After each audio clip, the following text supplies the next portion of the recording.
요즘 저희 교회에 이렇게 오시는 강사 목사님이나 아니면 저희 교단의 목사님들 또 지인들 가운데 저희 교회 건물의 이 예배당 건물 가격을 묻는 분들이 있어요. 이게 얼마나 되는지, 공사비는 얼마나 들었는지 이렇게 궁금해하시는 분이 있습니다.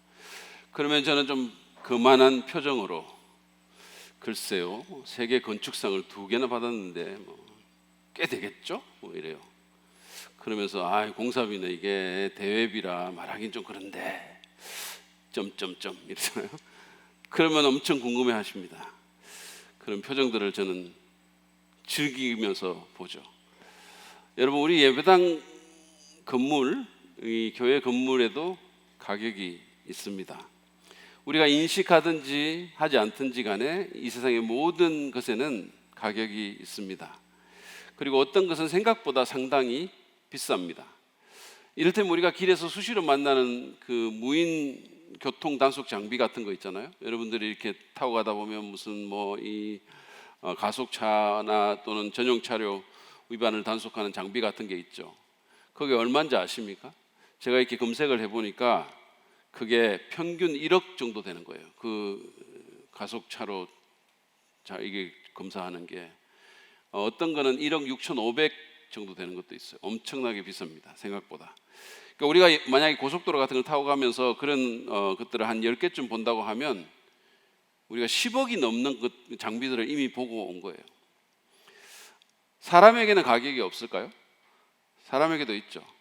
운동선수나 연예인 같은 사람들에게는 몸값이라는 게 있습니다.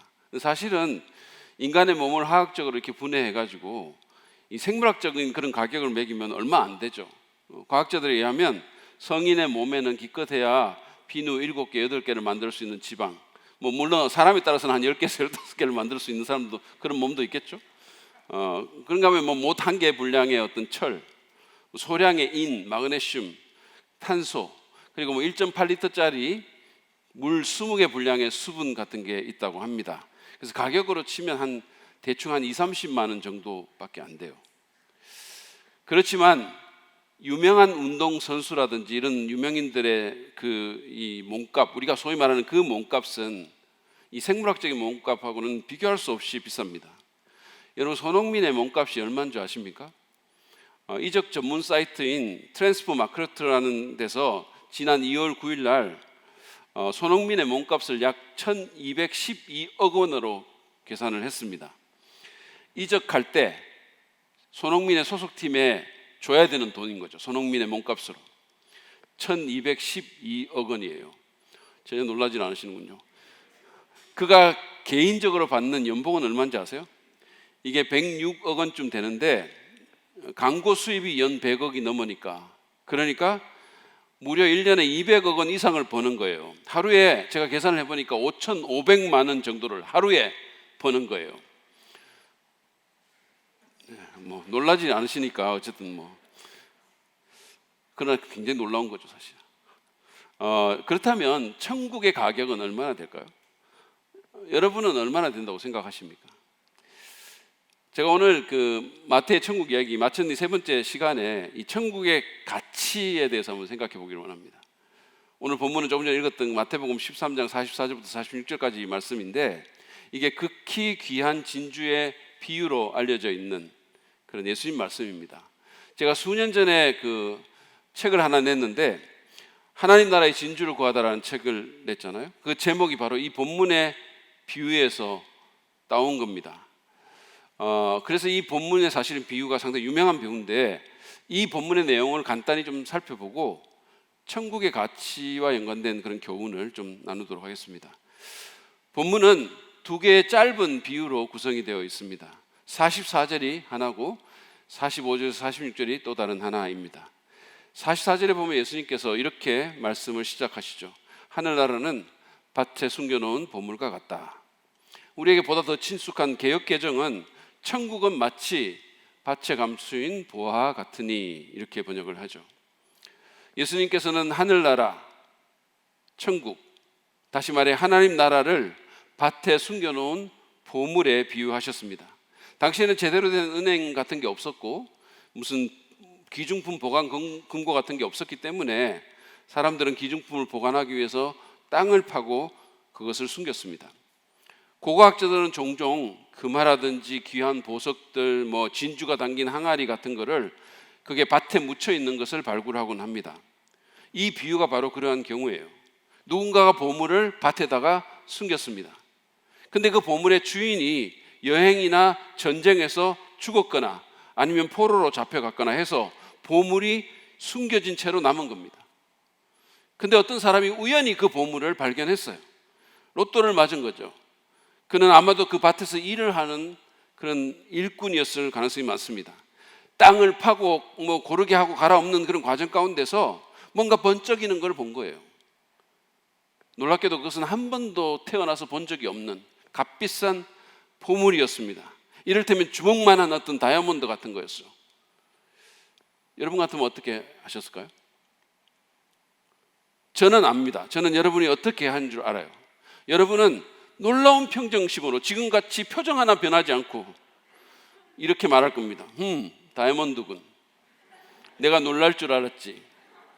이봐, 나 사랑 믿는 교회 성도야. 우리는 조금도 놀라지 않아. 그러셨을 거예요. 그러나 이 사람은 그렇게 하지 않았습니다. 이 사람은 너무 놀랐어요. 너무 흥분했어요. 예스, 예스, 예스 막 이런 세레머니를 하고 어쩌면 춤을 췄을지도 모릅니다. 그러다가 좀 흥분된 마음을 가라앉히고 혹시 누가 보는 사람이 없는지 주위를 살펴본 후에 그것을 다시 제자리에 파묻었습니다. 그리고는 기뻐하면서 서둘러 집에 돌아갔어요. 춤을 추면서 아싸르비아 너무 좋아서 어쩔 줄 몰라 하며 집에 가서 너무 기쁜 가운데 모든 물건들, 있는 거 없는 거 재산들 다 팔아서 그 밭을 샀습니다. 44절을 다시 보죠. 세 번역으로 제가 읽습니다. 하늘나라는 밭에 숨겨놓은 보물과 같다. 어떤 사람이 그것을 발견하면 제자리에 숨겨두고 기뻐하며 집에 돌아가서는 가진 것을 다 팔아서 그 밭을 산다. 이어서 예수님은 또 다른 하나의 짧은 얘기를 하시는데 그것은 앞에 나온 이야기의 반복이라고 볼 수 있습니다.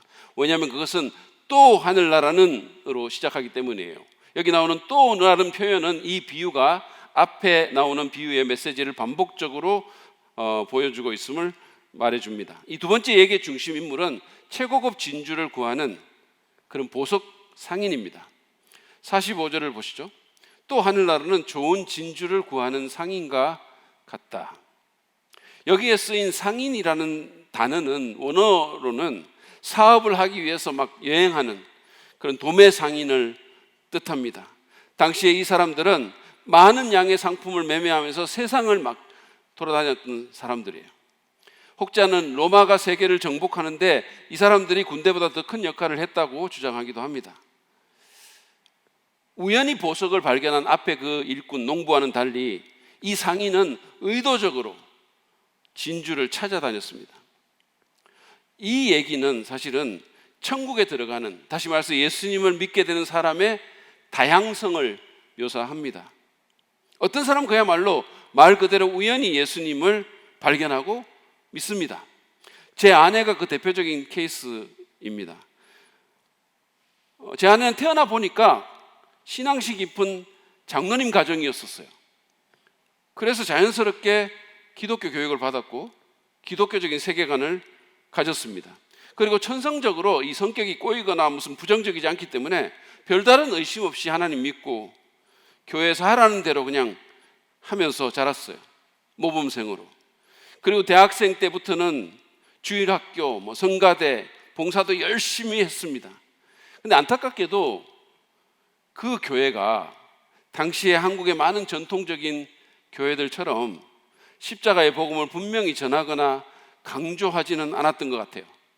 그래서 그렇게 열심히 교회 다니고 열심히 봉사했는데도 불구하고 자기가 정말 얼마나 죄인인지도 잘 모르고 정확하게 어떻게 구원받는지도 잘 몰랐고 죄 용서와 구원의 확신 같은 것도 없었어요. 마치 베드로에게 복음을 듣기 전에 고넬료와 같다라고나 할까요? 종교적이고 도덕적이었지만 복음과는 거리가 멀었어요. 그런데도 그녀는 전혀 고민하지 않았습니다. 왜냐하면 아무 생각이 없었기 때문이에요. 내 죄 문제를 어떻게 하지? 이렇게 교회 가고 그냥 뭐 이렇게 봉사만 하면 되는 걸까? 얼마나 열심히 해야 하나님이 나를 받아주실까? 이런 것이 전혀 없었어요. 그냥 교회 다니면서 착하게 룰루랄라 열심히 살았어요. 그런 가운데 어느 날 그녀에게 하나님이 보내신 복음의 사자가 나타났습니다. 그 사자는 바로 세상 표준 신장 178cm의 준수하게 생긴 훈남이었었어요.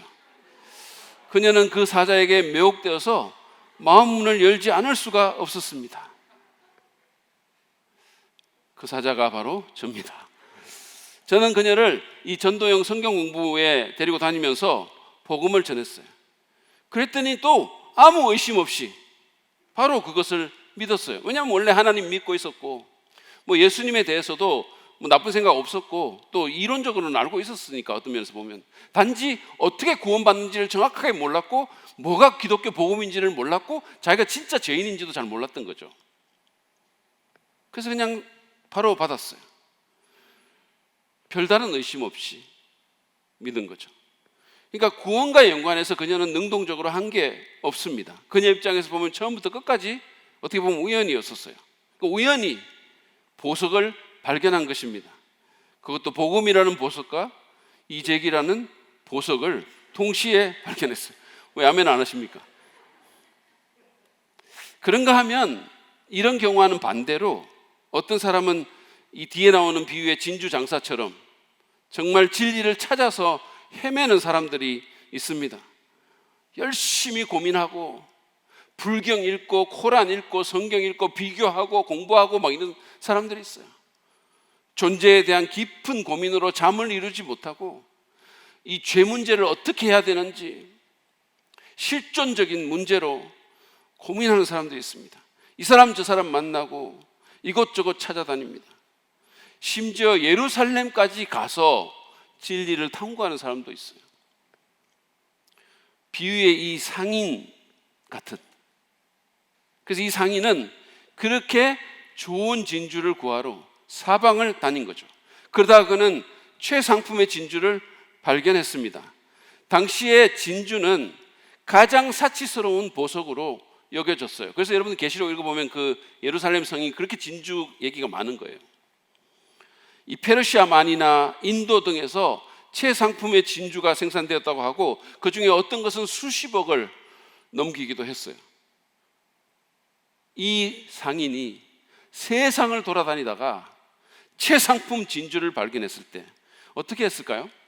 46절입니다.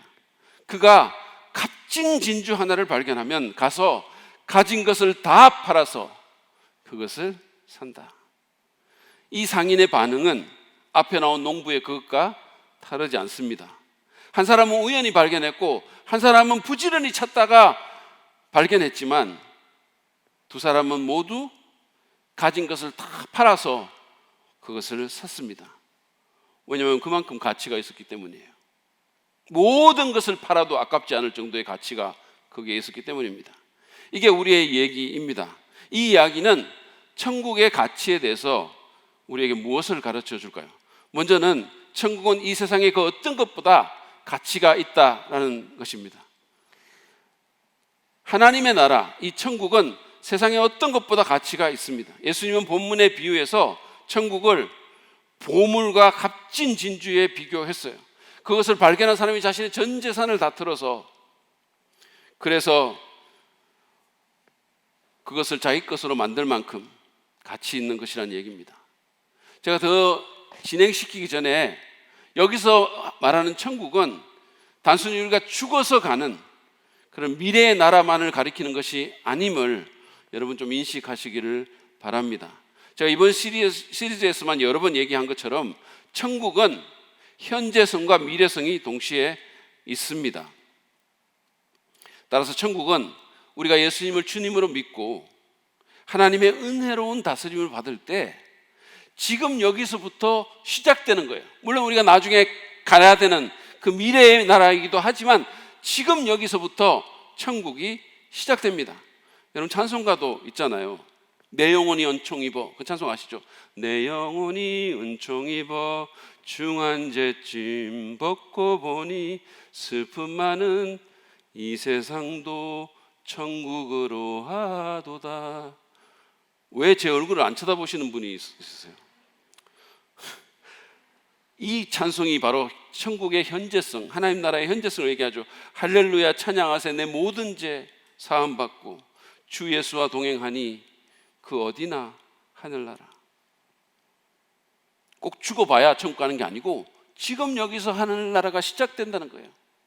3절 가사는 또 이렇습니다. 높은 산이 거친 들이 초막이나 궁궐이나 내 주 예수 모신 곳이 그 어디나 하늘나라. 십자가 은혜를 받고 죄사함 받아서 자유케 된 그 영혼이 사랑하는 주님과 함께 있고 그분을 왕으로 모시고 그분의 아름다움을 목도하고 그분과 동행하면 산이든지 들이든지 초라한 집이든지 궁궐이든지 거기 어디든지 거기가 바로 천국이라는 거예요. 아무튼 예수님은 이 천국, 이 하나님의 나라가 우리의 모든 것을 팔아도 아깝지 않을 만큼 가치 있는 것이라고 우리에게 가르쳐 주십니다. 여러분은 예수님의 이 말씀을 믿으십니까? 여러분, 예수님은 전지하신 하나님이십니다. 제2위 하나님이세요. 성자 하나님입니다. 그게 무슨 말입니까? 모르는 게 없다는 말이에요. 세상에서 가장 똑똑하신 분이라는 뜻입니다. 그 말은 그분만이 뭐가 진짜로 가치 있는 것인지를 아신다는 뜻이에요. 예수님을 안 믿는 사람들도 예수님이 세계 4대 성인이라는 사실은 대부분 인정하죠. 그렇다면 그 말은 그분의 판단이 누구보다 믿을 만하다는 뜻이에요. 무슨 말입니까? 믿는 사람은 말할 것도 없고 설사 안 믿는다 하더라도 예수님의 가치 판단은 받아들여야 한다는 뜻이에요. 그런 예수님이 천국, 즉 하나님의 나라는 모든 것을 내어줘도 아깝지 않은 최고의 가치라고 인정해 주셨어요. 여러분, 텔레비전 같은 데 보면 유명인사 같은 사람들이 뭐 도자기라든지 그림이라든지 또는 집안의 가보 같은 거를 이렇게 내가지고 전문가의 감정을 받는 그런 프로그램이 있죠. 거기 보면 당사자는 엄청 가치 있는 줄 알고 애지중지하면서 이렇게 그것들을 관리했는데 전문가의 평가를 받아보니까 아무것도 아닌 거예요. 때로는 완전히 그냥 무슨 가짜고 뭐 짝퉁이고, 그래서 황당해하고 당황해하는 장면이 종종 나옵니다.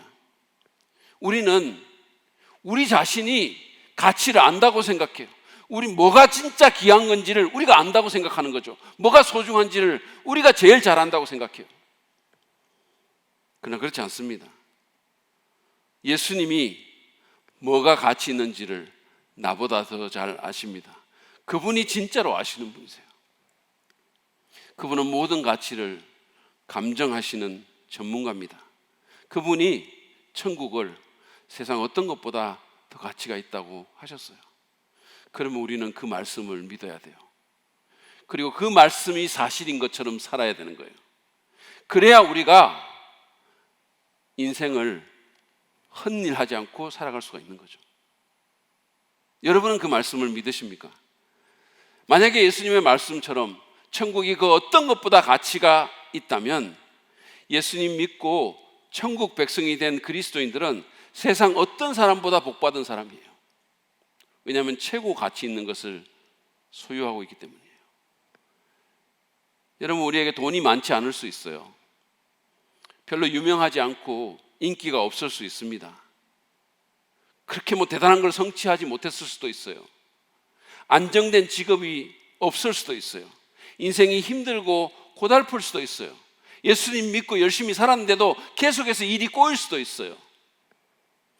그러나 그럼에도 불구하고 만약에 천국이 여러분의 것이라면, 만약에 여러분이 일상의 삶에서부터 천국을 경험하고 산다면, 하나님의 은혜로 십자가 복음을 믿고 천국 백성이 되었다면, 그리고 예수님이 당신 마음의 중심에 앉아 당신을 다스리신다면, 그분이 여러분 가정의 참된 주님이요 왕이라면 여러분은 가장 복받은 사람임을 믿으시기를 바랍니다.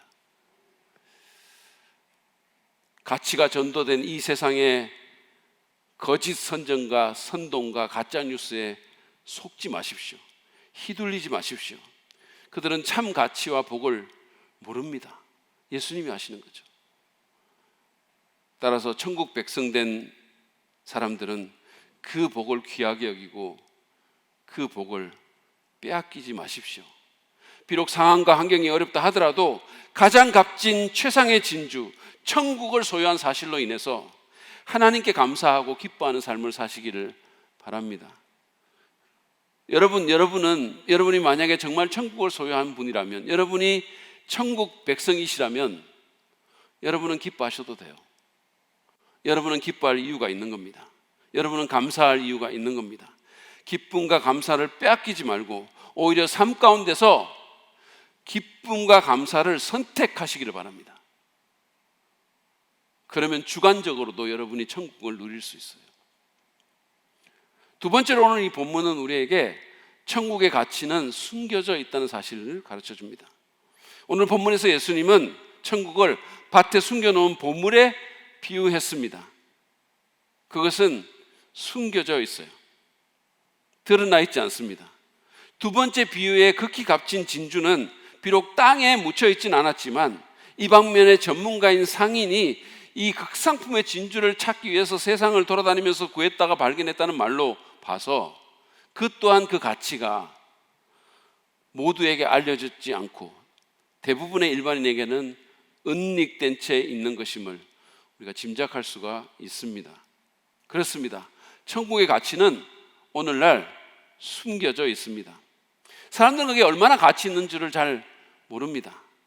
예전에 세계적인 바이올리니스트인 조슈아 벨이라는 사람이 워싱턴의 지하철 역사 앞에서 수십억을 호가하는 최고의 명기인 스트라디바리우스라는 바이올린을 갖고 45분간 연주를 했어요. 그렇지만 대부분의 사람들은 그를 알아보지도 못했고 관심을 갖지도 않았습니다. 이거 돈 내고 한번 들어가서 보려면 얼마나 정말 많은 돈을 내고 봐야 될 텐데 대부분의 사람들은 그 가치를 알아보지도 못했고 관심을 갖지도 않았어요. 그랬던 것처럼 천국에 대해서도 마찬가지입니다. 관심이 없는 거예요. 오히려 별로 가치 없는 것에 더 열광합니다. 여러분, 용인의 민속촌 가까이 가면 로또 명당이라는 복권 판매점이 있다고 해요. 이 집인데 내가 이거 진짜 고민했는데 이것도 오늘 이거 얘기 듣고 예배 마치고 또 이쪽으로 막 가지는 않으시겠죠? 근데 여기 보니까 1등 당첨자가 여기서 19번이나 나오고 2등이 68번이 나왔어요. 68번. 그래가지고 이게 로또 명당이라는 이름이 붙었다는데 사람들이 길게 줄을 서고 주차장이 그냥 막 북적북적 한다는 거예요. 빌 틈이 없는 거죠. 이 집을 찾는 차량 때문에 도로 정체가 하도 계속이 돼가지고 경기도 용인시가 차로를 한 개 더 늘렸다는 거 아닙니까? 여러분, 이게 현실이에요.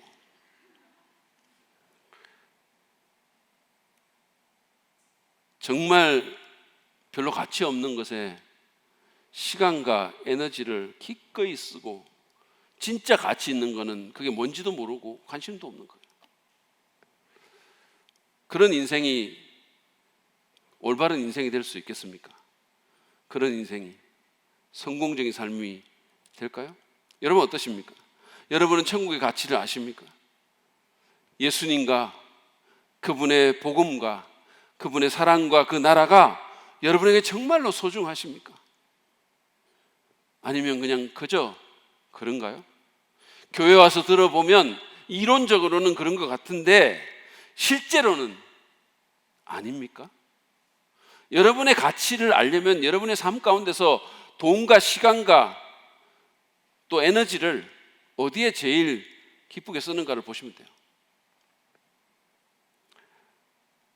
실제로는 돈이나 세상적인 성공이나 명성이나 쾌락이나 안락함이나 인간적인 사랑이나 사람들의 인정 같은 것이 더 소중하지는 않으십니까? 만약에 그렇다면 여러분은 인생에서 정말 하찮은 것을 위해서 소중한 것을 내어주는 어리석은 선택을 하게 될 것입니다. 팥죽 한 그릇에 장자의 명분을 팔았던 망령된 에서 같은 삶을 살게 된다는 말씀이에요. 얼마나 안타깝습니까? 제가 이런 얘기를 하면 항상 그 19세기 러시아 정부가 떠올라요. 그들은 알래스카 있죠. 알래스카 지하에 석유를 막 매장하고 있고 각종 강석과 연해의 얼음장 밑에는 각종 진미의 물고기가 있었던 광대한 땅 그 알래스카를 쓸모없는 줄 알고 그냥 얼어붙은 동토의 땅인 줄 알고 미국으로 헐값에 넘기는 정말 바보 같은 선택을 한 거예요. 19세기 러시아 정부가. 그래서 지금 그게 미국 땅이 된 거죠. 사놓고 보니 막 이게 완전히 그냥 보물인 거예요. 왜 그런 짓을 했을까요? 가치를 몰랐기 때문이에요. 뭐가 정말로 가치 있는 것인지, 뭐가 진짜 소중한 것인지를 몰랐기 때문입니다. 여러분의 가치관을 점검해 보십시오. 가격표가 거꾸로 달려있지는 않은지 잘 살펴보십시오. 그리고 숨겨진 그 천국의 가치를 보여달라고, 그리고 더 알게 해달라고 기도하시기를 바랍니다. 그뿐만이 아닙니다. 만약에 오늘 본문 말씀처럼 천국의 가치가 사람들에게 숨겨져 있는 것이라면 이미 천국 백성이 된 우리가 해야 할 일이 더 있습니다. 그것은 우리가 사람들에게 그 가치를 알게 해야 된다는 거예요. 우리의 자녀들과 가족과 이웃과 지인들이 그 가치를 알도록 중보해야 된다는 겁니다. 그리고 그게 얼마나 소중한 것인지 말해주고 그들도 천국 백성이 될 수 있도록 천국 복음을 전해야 합니다. 무엇보다도 우리의 삶에서 하나님의 나라를 우리가 직접 구현함으로써 사람들이 그 가치를 볼 수 있게 해야 된다는 거예요. 우리의 가정, 우리의 삶에서 하나님이 함께 하시고 하나님이 우리를 선하게 다스리시는 그 모습을 사람들이 보게 해서 그들이 야 저거 괜찮다, 저거 진짜 매력적이다 라고 생각할 수 있게 해야 된다는 거예요. 그래서 그들도 밭에 숨겨놓은 보물, 지극히 값진 진주인 그 천국을 발견할 수 있도록 우리가 도와야 하는 겁니다. 마지막으로 오늘 이 본문은 우리에게 천국의 가치를 알면 알수록 기쁨으로 그 나라에 헌신할 수 있음을 또한 가르쳐 줍니다. 오늘 이 두 비유의 가장 중요한 공통점은 보석을 발견한 두 사람 모두 가진 것을 다 팔아서 그것을 샀다는 거예요. 완전히 거기에 올인한 겁니다. 모든 걸 다 팔았어요. 저는 그 진주 상인 같은 경우에는 다른 자잘한 보석도 다 팔았던 것 같아요. 다 팔았지 않겠습니까? 모든 것을 다 팔았어요. 다른 모든 것을 포기했다는 말이죠. 근데 그 과정에서 특별히 제 시선을 끌었던 단어가 44절에 나온 기뻐하며 라는 단어예요. In his joy, 기뻐하며. 그들은 기뻐하면서 일을 했어요. 개역개정으로 44절 말씀을 한번 보죠. 천국은 마치 밭에 감추인 보화와 같으니 사람이 이를 발견한 후 숨겨두고 기뻐하며 돌아가서 자기의 소유를 다 팔아 그 밭을 샀느니라. 이 기뻐하라는 이 문구가 구문적으로 돌아가는 것과 자기 소유를 다 파는데 다 같이 걸리는 거예요. 기뻐하면서 그랬다는 거예요. 그럼 왜 그랬을까요? 그럼 왜 기뻐했을까요? 여러분, 자기 재산을 다 처분하는 것, 무언가를 포기하는 것, 그거 기쁜 일 결코 아니죠. 그 재산 속에는 자기가 소중히 여기는 것도 있었을 텐데 그거를 기뻐하면서 다 포기했다는 거예요. 왜 그랬을까요? 보석 때문이죠. 더 정확하게 말하면 이 보석의 가치를 알았기 때문입니다. 그게 얼마나 귀하고 소중한지를 알았기 때문에 그는 기쁘게 자신의 재산을 처분하고 기쁘게 포기하고 그 보석에 투자한 것입니다. 그렇습니다. 무언가의 가치를 우리가 진짜로 알면 기쁘게 그것에 헌신할 수 있습니다. 그것을 위해서 희생하고 포기할 수 있습니다. 제가 섬기는 그 신학교의 우리 김택수 총장님은 건강을 잃어본 분이십니다. 신장이 좋지 않아가지고 투석도 하고 신장 이식 수술까지 했잖아요. 그런 과정을 통해서 이분은 이 건강의 어떤 가치를, 건강의 소중함을 온몸으로 체감했어요. 저도 건강이 소중하다는 사실을 모르지는 않아요. 그렇지만 저하고는 비교가 안 되는 거죠. 이 가치의 인식 자체가 비교가 안 되는 거예요. 여러분, 제가 누굽니까? 대한민국 국가가 제 피를 원할 정도로 건강한 사람 아닙니까, 제가? 윤석호 목사님은 헌혈버스에서 거절당해가지고 힘없이 거기서 내려갔지만, 저는 휘장을 뚫고 저 끝에 있는 그 헌혈 침대에 당당히 오른 자가 아닙니까, 제가? 그래서 이 김택수 총장님과 저는 건강의 가치에 대한 인식 자체가 다른 거예요. 이를테면 저는 이론이에요, 사실은. 어떤 면에서 건강의 가치에 대한 이론적 인식이고, 거기는 실제적인 거죠. 진짜 귀하다는 걸 알게 된 거죠. 그래서 그는 건강을 위해서 기쁘게 희생하고 헌신합니다. 음식도 정말로 가려서 먹어요. 아무거나 안 먹고, 이게 비싸더라도 자기 건강에 좋은 것만 먹어요. 저처럼 무슨 푸드뱅크에서 가져온 날짜 지난 거 이런 거 절대로 안 먹습니다. 절대로. 운동도 얼마나 열심히 하는지 몰라요. 학교에서 이렇게 보면 이 건강을 위해 가지고 동이 터기도 전에 장비 챙겨가지고 산에 오르는데, 이게 무슨 학교 뒷산이 아니에요. 심지어 무슨 치악산, 속리산 이런 데까지 갑니다. 영하의 한겨울에도, 요즘처럼 더운 날에도 빼먹지를 않아요. 빼먹질 않아요. 같이 갈 사람이 없으면 혼자서라도 가는 거예요. 완전 무장해가지고 막 겨울에 보면 이래가지고 막 정상에 가서 사진 찍어서 저한테 보내주고 막 이래요. 혼자서라도 가요. 심지어는 직원 야유회라 그러면서 직원들 치악산까지 데리고 가가지고 지옥 훈련 시키고 그래요. 그것을 위해서, 자기 건강을 위해서 시간도 돈도 아까워하지 않고 잠이라든지 안락함이라든지 동료와의 교제라든지 재미 같은 거 기꺼이 희생합니다. 기꺼이 포기하는 거예요. 왜 그럴까요? 건강의 소중함을 그만큼 절실히 깨달았기 때문이에요. 여러분은 어떠십니까? 하나님의 나라와 그 의를 위해서 헌신하는 것이 어려우신가요? 예수님은 우리에게 먼저 그 나라와 그 의를 구하라고 했는데 그게 잘 안 되십니까? 삶 가운데서 하나님 나라를 위해서 쓰는 돈과 시간이 아까우세요? 다른 데는 잘 쓰는데, 사실은 시간도 잘 쓰고 텔레비전 보고 운동 보고 무슨 신문 보고 하는 데는 한두 시간 그냥 기쁘게 쓰는데, 교회 와서 30분 기도하는 거 너무 힘들고 아까우십니까? 성경 읽는 거 아까우세요? 우선순위가 늘 밀리십니까? 주님을 위해서, 그 나라를 위해서 포기가 잘 안 되십니까? 예배와 봉사와 교제와 전도와 훈련의 일에 기쁨이 없으십니까? 뭘 하기는 하는데 억지로 하십니까? 즐거운 마음으로 십자가 지고 가라는 찬송도 있는데, 즐거운 마음으로 예수님을 따르는 일이 별로 즐겁지 않으십니까? 물론 여러분, 우리가 뭔가를 위해서 헌신하고 희생하는 거 어려움 없는 건 아니에요. 우리가 예를 들어서 새벽 기도를 위해서 아침에 잠에 깨려면 새벽에 육체적인 어떤 어려움이 있죠. 신체적인 고통도 있을 수 있어요. 그렇지만 그것을 능가하는 기쁨이 또 있죠. 즐겁지 않으시면, 기쁨이 없으시면, 그냥 억지로 한다면, 여러분 왜 그럴까요?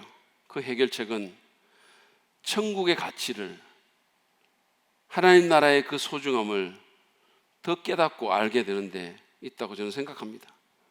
사도 바울은 빌립보서 3장에서 자신에게 이루었던 것은 무엇이든지 해로운 것으로 여긴다고 말을 하면서 8절에서 이렇게 고백합니다. 보시죠.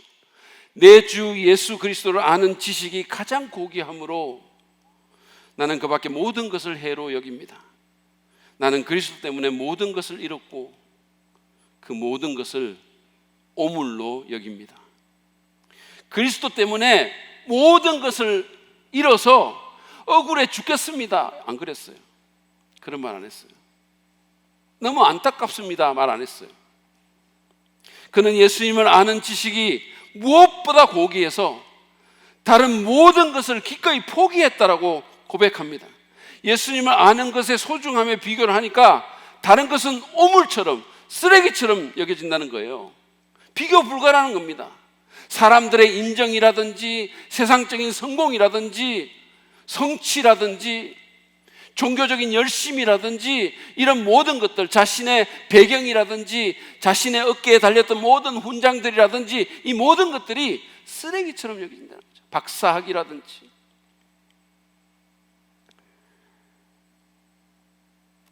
비교가 안 된다는 거예요.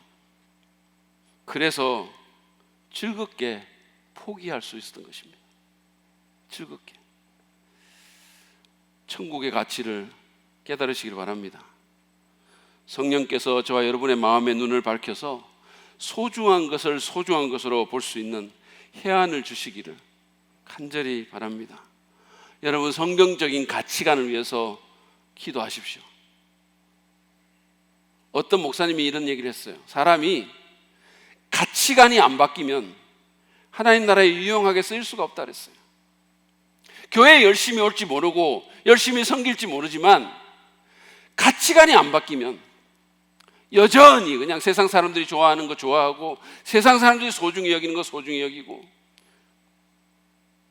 그러면 하나님 나라에 별로 유용할 수가 없다 그랬어요. 그리고 그러면 사실은 자기 자신에게 너무 손해인 거예요. 19세기 러시아 정부가 했던 그런 선택을 하면서 살게 될 거니까요.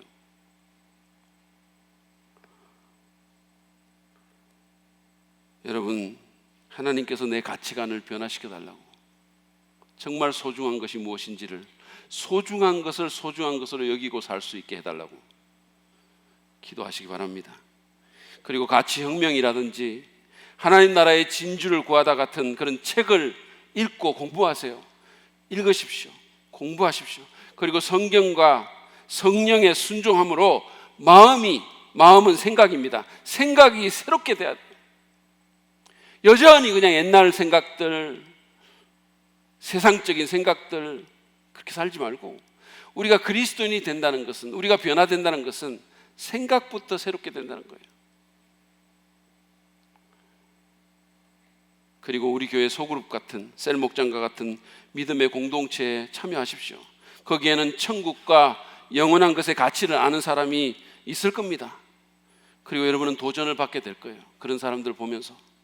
무엇보다도 주님과의 정기적인 교제와 예배 가운데 하나님의 나라와 기쁨과 감격과 능력을 직접 경험하시기를 바랍니다. 저는 찬양 가운데 하나님 나라가 임한다고 믿습니다. 저는 예배 가운데 하나님의 아름다움을 볼 수 있다고 믿습니다. 예배 드림이 기쁨됩니다라고 고백했어요. 예배 가운데 하나님의 가치를 보고 주님의 아름다움을 보고 주의 영광을 보고 그 하나님 나라의 가치를 우리가 직접 체험해야 돼요. 그 유익함과 그 소중함을 이론이 아니라 삶으로, 몸으로 체험해야 돼요. 그러면 그 가치를 더 알게 될 것이고, 그러면 그만큼 기쁨으로 더 헌신할 수 있을 것입니다. 즐거운 마음으로 십자가 지고 갈 수 있을 것입니다. 오늘 우리는 천국이 세상에 그 어떤 것보다 가치가 있지만 그것이 숨겨져 있다는 것과 천국의 가치를 알면 알수록 기쁘게 그 나라에 헌신할 수 있음을 배웠습니다. 한번 질문해 보죠. 여러분은 하나님 나라에 헌신하셨습니까? 가장 위대한 나라, 절대로 없어지지 않을 나라, 영원한 그 나라에 헌신하셨나요? 그 나라와 그 의를 먼저 구하십니까? 그 나라의 지극히 소중한 가치를 위해서 필요하다면 다른 것들을 기꺼이 희생하시겠습니까? 필요하다면 여러분의 뜻과 계획과 목적과 야망을 포기하겠습니까? 오늘 본문의 사람들처럼 모든 것을 팔아서 천국을 사시겠습니까? 쉽지는 않을 거예요. 여러 장애물들이 있을 겁니다. 누군가는 비웃을 거예요. 아니, 스스로 바보 같다라는 생각을 할 수도 있을 거예요. 내가 인생 잘못 사는 거 아닌가? 내가 이런 선택을 하는데 이게 진짜 강물을 거슬러 올라가는 연어처럼 사람들과는 다른 선택을 내가 했을 때 이거 내가 지금 나 혼자 바보 되는 거 아니야? 이런 생각할 수 있어요. 의구심이 들 수도 있습니다. 그러나 여러분 기억하십시오. 주님이 뭐가 진짜 가치 있는가를 아십니다. 그리고 우리에게 그것을 알려주셨어요. 그러므로 하나님 나라를 구하는 삶은 가장 의미 있고 가장 가치 있는 삶입니다. 참으로 지혜로운 삶이고 여러분이 진짜 성공하는 삶이기도 합니다. 짐 엘리엇이라는 젊은이가 있었습니다. 아마 아시는 분도 있을 거예요. 기독교 명문인 위튼 대학을 수석으로 졸업한 재원입니다. 장래가 촉망되던 사람이었어요. 잘생기고 똑똑하고 재능이 많은 그는 수많은 기회와 옵션을 가졌어요. 여러분 생각해 보세요. 미국의 명문 사학을 수석으로 졸업했어요. 얼마나 많은 기회가 있었을까요? 근데 그 모든 것들을 스스로 뿌리치고 하나님의 부르심을 쫓아 남미의 아우카 인디언들에게 복음을 전하러 갔다가 순교했습니다. 그의 죽음 후에 라이프 잡지는 이 무슨 낭비인가라는 제하의 기사를 대서특필했어요. What a waste! 이 무슨 낭비인가?